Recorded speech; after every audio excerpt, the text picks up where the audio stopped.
আওয়ামী লীগ দেশে যাবে এবং এর প্রত্যেকটা ঘটনার বিচার করবে। আওয়ামী লীগের বাংলাদেশে যে কোনো সময় যে কোনো সিদ্ধান্তের ফলে আমাদের নেমে যাওয়ার জন্য সেই অবস্থান আমরা প্রস্তুত, এটা আমাদের প্রতিজ্ঞা জনগণের কাছে। শেখ হাসিনা তো শেখ মুজিবের কন্যা, বঙ্গবন্ধুর কন্যা, প্রধানমন্ত্রীর কন্যা, রাষ্ট্রপতির কন্যা এবং শিল্পমন্ত্রীর কন্যা।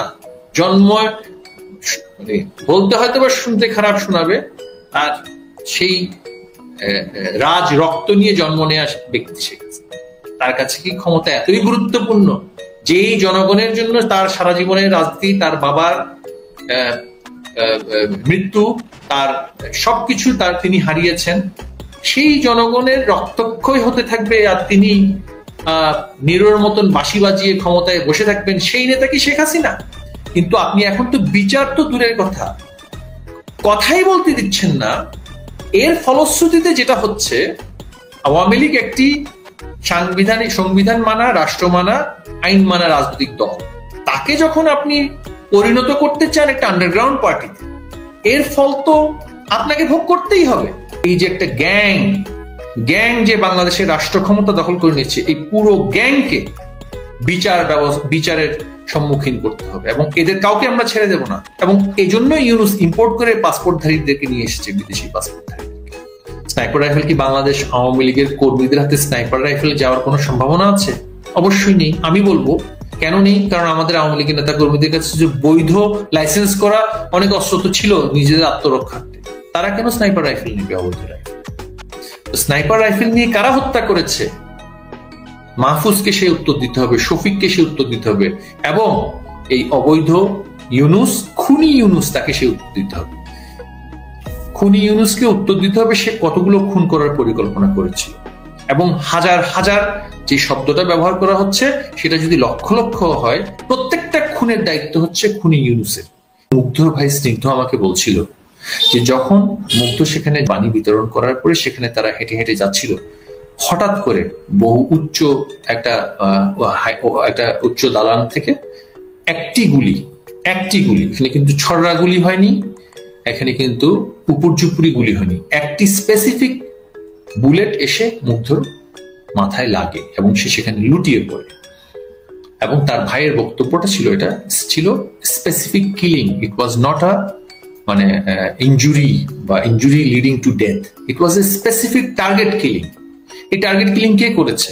এখন আপনি যদি বলেন যে রাষ্ট্র মুগ্ধের মতন একটা নিরীহ শিক্ষার্থীকে, যে আমাদের আইসিটি মন্ত্রণালয় থেকে পদকপ্রাপ্ত হয়েছে, জুনায়েদ আহমেদ পলকের কাছ থেকে পদকপ্রাপ্ত হয়েছে ফ্রিল্যান্সিং এ, সে নিজ গুণে অনেক অর্থ আয় করত, এর কারণে তাকে রাষ্ট্র খুঁজে বের করে নিয়ে সুনির্দিষ্ট স্নাইপার রাইফেল দিয়ে হত্যা করবে? এটা কি বিশ্বাসযোগ্য কথা?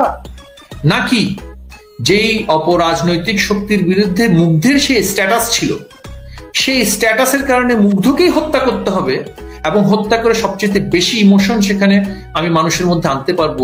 এই যে ক্লিনিক্যাল সার্জিক্যাল স্ট্রাইক যারা করেছে, তারা এই মেটিকুলাস ডিজাইনের অংশ, তারাই মুগ্ধকে হত্যা করেছে। এবং মুগ্ধের ভাই বলছিল সেখানে আমার সাথে সেদিন আমাদের যে শিক্ষা উপদেষ্টা ছিলেন কামাল আব্দুল নাসির চৌধুরী ছিলেন, সংস্কৃতি প্রতিমন্ত্রী ছিলেন নাহিদ ইজহার খান, শিক্ষা প্রতিমন্ত্রী ছিলেন, এতজন মানুষের সামনে, এবং বিইউপির ভাইস চ্যান্সেলর ছিলেন সেখানে, সেখানে শিক্ষার্থী ছিল, তাদের সামনে সে শঙ্কা প্রকাশ করছিল যে ভাইয়া আপনারা তো এখান থেকে চলে যাবেন, আপনারা তো আপনাদের কাজে চলে যাবেন, কিন্তু আমাদের পরিবার তো নিরাপত্তাহীনতায় থাকবে, যারা মুগ্ধকে হত্যা করেছে তারা তো আমাকেও হত্যা করতে পারে। সে তার জীবন শঙ্কায় ছিল। আজকে হয়তো বা পরিস্থিতির কারণে তাকে নানান দায়িত্ব দিয়ে ক্যামোফ্লেজ করার চেষ্টা করা হচ্ছে, তাকে চাপিয়ে দেওয়া হয়েছে অন্যদের দায়িত্ব, কিন্তু সে সেই দিন বলছিল যে একটি বুলেটের মাধ্যমে আমার ভাইকে হত্যা করেছে। সে একটি বুলেটে হত্যা করার মতন sniper team Bangladesh police, Bangladesh সরকার ডিপ্লয় করেছে, এই কথা কি আপনি বিশ্বাস করেন?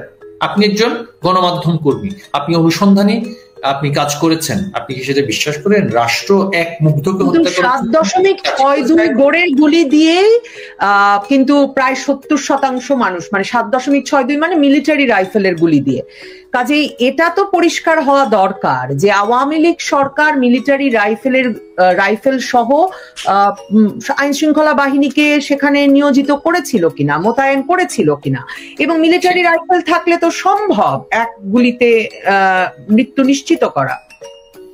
মিলিটারি বা আমাদের সেনাবাহিনী কখন মাঠে নামে? তারা 21 বা 22 তারিখ রাতে কারফিউ দেওয়ার মাধ্যমে সেখানে মাঠে নামে। কিন্তু যে সমস্ত হত্যাকাণ্ডগুলো আমরা দেখেছি, যেগুলো এখন বলা হচ্ছে 7.64 ক্যালিবারের লাইফ রাইফেল দিয়ে সেখানে হত্যাকাণ্ডগুলো হয়েছে, এগুলো তো ইনভেস্টিগেশন হচ্ছে না। এগুলো আসলে কত বোরের লাইফ বুলেট, সেগুলো তো ইনভেস্টিগেশন করা হয়নি, করতে দেওয়া হয়নি। যখন সাখাওয়াত সাহেব এই কথাটা বললেন, তাকে কিন্তু সরিয়ে দেওয়া হলো। অর্থাৎ একটি যে গোষ্ঠী এই সুনির্দিষ্ট কিলিংটা করেছে, মিলিটারি গ্রেড বলা হয়, মিলিটারি রাইফেল না। আমাদের সেনাবাহিনী ব্যবহার করেন হচ্ছে AK-47 প্রজাতির স্বয়ংক্রিয়, এবং মিলিটারি কিন্তু স্বয়ংক্রিয় অস্ত্র দিয়ে কিন্তু সেখানে কিন্তু ব্রাশ ফায়ার করার মতন যুদ্ধ অবস্থা সেখানে ছিল না, তারা সেটা করেননি। এইগুলো হচ্ছে স্নাইপার রাইফেল, মিলিটারি গ্রেডের যুদ্ধ অবস্থা যারা স্নাইপারের কাজ করে, সুনির্দিষ্টভাবে কোনো কমান্ডার কোনো অফিসারকে হত্যা করতে হবে তাদেরকে টার্গেট করে করা হয়। এই স্নাইপার রাইফেল গুলো কারা দিয়েছে? বাংলাদেশ একটা জঙ্গি গোষ্ঠী, একটা প্রতারকের হাতে পড়েছে। সেই প্রতারকের হাত থেকে আমরা মুক্তি চাই। আন্তর্জাতিক একজন প্রতারক, একজন মিথ্যাবাদী, একজন প্রতারক, একজন অর্থ পাচারকারী, একজন শ্রমিকের অর্থ মেরে দেয়া ব্যক্তি বাংলাদেশের চেয়ারে বসে আছে, জাতিকে সেটা বলতে হবে। এবং সে তার সাথে কিছু জিহাদি জঙ্গি সাথে নিয়েছে। এই জঙ্গি জিহাদিরা যদি এইভাবে করে রাষ্ট্র ক্ষমতা দখল করতে না পারতো, তাহলে তারা বাংলাদেশের জঙ্গিবাদের জন্য তাদের যে জঙ্গি আউটফিট গুলো আছে, হিজবুত তাহরির বা অন্যান্য যেগুলো আছে, সেগুলো দিয়ে তারা সন্ত্রাসবাদী কার্যক্রম করত। এখন তারা খুব দ্রুত ক্ষমতায় বসে গিয়েছে বলে জঙ্গিবাদী কার্যক্রমে অংশগ্রহণ করতে পারছে। এরা সবাই জঙ্গি, এবং এদের আচার আচরণ ব্যবহার কথাবার্তায় আপনি দেখবেন জঙ্গি না হলে ছাত্রলীগের ব্যানারে আমি কেন থাকবো? আমরা যেখানে বলছি বারংবার যে একটি সুনির্দিষ্ট পক্ষ মেটিকুলাস ডিজাইনের অংশ হিসেবে, আমরা বলছি না, এই যে অ্যানার্কিস্ট যারা, তারা বলছে তারা মেটিকুলাস ডিজাইনের অংশ হিসেবে পুলিশকে হত্যা করেছে, তারা বলছে তারা জনগণকে হত্যা করেছে, তারা বলছে তারা 7.64 বোরের রাইফেল দিয়ে তারা অংশগ্রহণ করেছে। তারা যেখানে বলছে তারা হত্যাকাণ্ডে অংশগ্রহণ করেছে, জ্বালাও পোড়াও করেছে সরকার উৎখাত করার জন্য, রক্ত দিয়েছে বলছে তারা, সেখানে তারা রাষ্ট্র ক্ষমতায় বসে আমাদেরকে বলছে ক্ষমা চাই। অর্থাৎ যারা ভিকটিম, তারা ভিকটিমকে বলছে ক্ষমা চাই। আমরা জনগণের প্রতিনিধি হিসেবে, জনগণের একটা রাজনৈতিক দল, সেটা ভোটের ফলাফল যাই হোক না কেন, রাজনৈতিক দল হিসেবে তো আমরা জনগণের প্রতিনিধিত্ব করি। তো সেই প্রতিনিধিত্বকারী দল হিসেবে আমরা ক্ষমা যদি জনগণের কাছ থেকে বা আমাদের কাছে জনগণের কাছে ক্ষমা চাইতে হয়, ক্ষমা চাওয়া কোনো বিষয় নয় রাজনৈতিক দলের কাছে। রাজনৈতিক দলের কাছে ফাঁসি খাওয়া, জেলে যাওয়া, নিজেদের কর্মী হারানো কোনো বিষয় নয়। কিন্তু আদর্শিক প্রশ্নে তাদের যে অবস্থান এবং রাষ্ট্র পরিচালনার ক্ষেত্রে তাদের যে সিদ্ধান্ত, সেই সিদ্ধান্তের ক্ষেত্রে যদি তাদের ভুল হয়ে থাকে, কিন্তু ভুলের জায়গায় যদি তারা যদি ভিকটিম হয়ে থাকে, শিকার হয়ে থাকে, তারা কেন ক্ষমা চায়? দ্বিতীয় বিশ্বযুদ্ধে জার্মানি দোষী হিসেবে নির্দিষ্ট হয়েছিল এবং হেরে গিয়েছিল, তাই ক্ষমা চায়। আওয়ামী লীগ তো পরাজিত শক্তি নয়।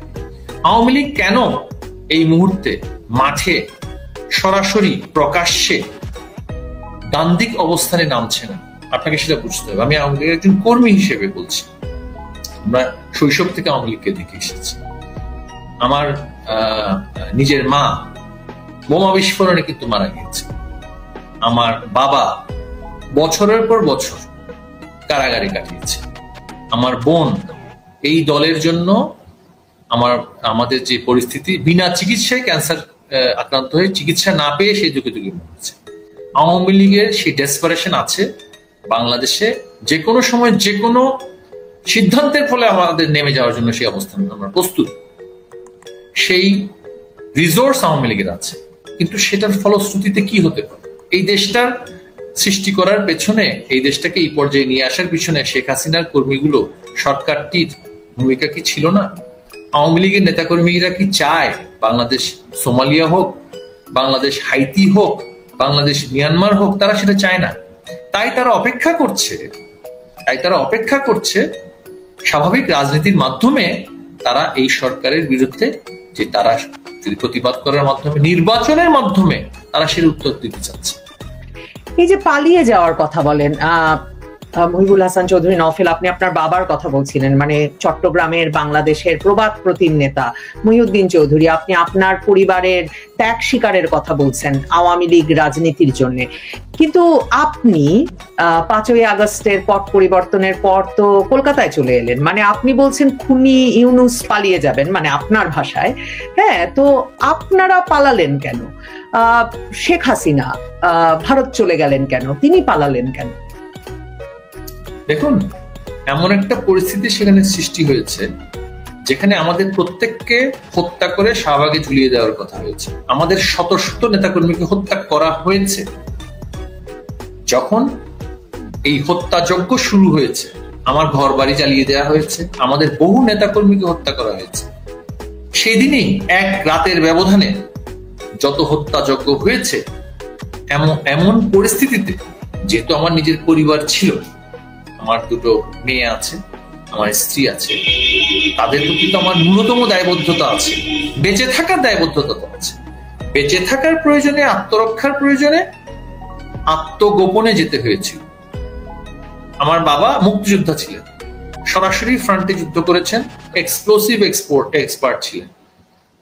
তিনিও 75-এর 15ই আগস্টের পরে বাংলাদেশে থাকতে পারেন। তার পরিবার ছিল না, কিন্তু তখন তিনি অবিবাহিত ছিলেন। তিনি বাংলাদেশে থাকতে পারেননি। 75-এর 15ই আগস্টের পরে তিনি দেশ ত্যাগ করে বিদেশে গিয়ে গেরিলা যুদ্ধের প্রশিক্ষণ নিয়ে পুনরায় বাংলাদেশে এসে 6 বছর পরে আওয়ামী লীগকে এস্টাবলিশ করার জন্য, জননেত্রী শেখ হাসিনাকে বাংলাদেশে 81 সালে আনার জন্য আপ্রাণ সংগ্রাম করে আবারও প্রতিষ্ঠা করেছে। তখন তার বয়স ছিল 30-32। এখন আমার তার চাইতে 10 বছর বেশি বয়স। 50 বছর আগের সেই ইতিহাস 50 বছর পরে আমাদেরকে ভোগ করতে হয়েছে। এটাই হচ্ছে ইতিহাসের সবচেয়ে বড় ট্র্যাজেডি। প্রথমবার সেটা হয়েছে, দ্বিতীয়বার ইট রিপিটেড অ্যাজ এ ট্র্যাজেডি।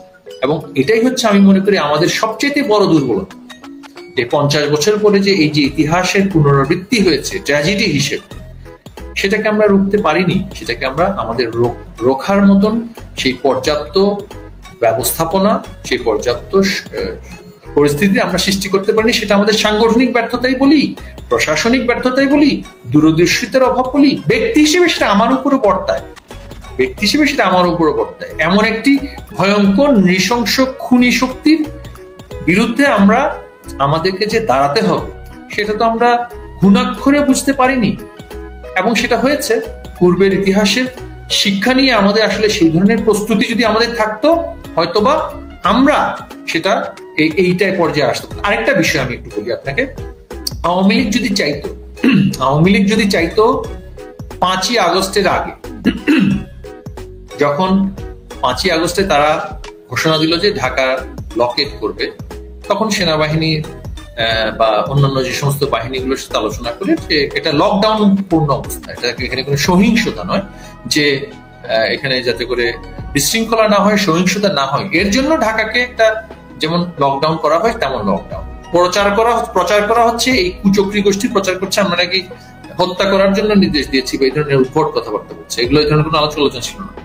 তো আওয়ামী লীগ যদি চাইতো, আওয়ামী লীগের নেতাকর্মীরা যদি সেদিন গণভবন এবং পার্লামেন্টের সামনে দেশের সার্বভৌমত্ব, গণতন্ত্র এবং ধর্মনিরপেক্ষতাকে রক্ষা করার জন্য, বাংলাদেশের মুক্তিযুদ্ধের স্বাধীনতার চেতনাকে রক্ষা করার জন্য, সারা বাংলাদেশের প্রয়োজন নেই, শুধু ঢাকা শহরের আওয়ামী লীগের নেতাকর্মীরা যদি সেখানে অবস্থান গ্রহণ করত, এই শক্তি কি সেখানে আসতে পারত? এই শক্তি সেখানে জীবনে চিন্তাও করতে পারতো না সেখানে আসার। কিন্তু রক্তক্ষয় যাতে না হয়, রাষ্ট্রীয় প্রশাসন যাতে করে দায়িত্ব নেয় এবং তারাই যাতে করে এই লকডাউন বাস্তবায়ন করে, আমরা তাই সিদ্ধান্ত নিয়েছি সাংগঠনিকভাবে আমরা সেখানে থাকবো না। সেই সিদ্ধান্তে সঠিক থাকতে পারে, সেই সিদ্ধান্ত ভুল হতে পারে, কিন্তু আমরা যদি সেই সিদ্ধান্ত নিয়ে, সংগঠনটা এত দুর্বল হয়ে গিয়েছিল 17 বছর। সংগঠন দুর্বল হয়নি। আপনি সাংগঠনিক সম্পাদক হিসেবেও কাজ করেছেন আওয়ামী লীগের, মানে নাকি সংগঠনটা এত দুর্বল হয়ে গেল 17 বছর ধরে যে আসলে তৃণমূলের নেতাকর্মীদের সঙ্গে আপনাদের দূরত্ব এত বেশি যে আপনাদের আসলে কোনো দল ছিল না, যে কারণে রাজপথে ঢাকা বিশ্ববিদ্যালয় ছেড়ে আসতে হলো ছাত্রলীগকে। সারা বাংলাদেশে তখন প্রতিরোধ গড়ে তোলার কোনো শক্তি কি সত্যি আওয়ামী লীগের ছিল?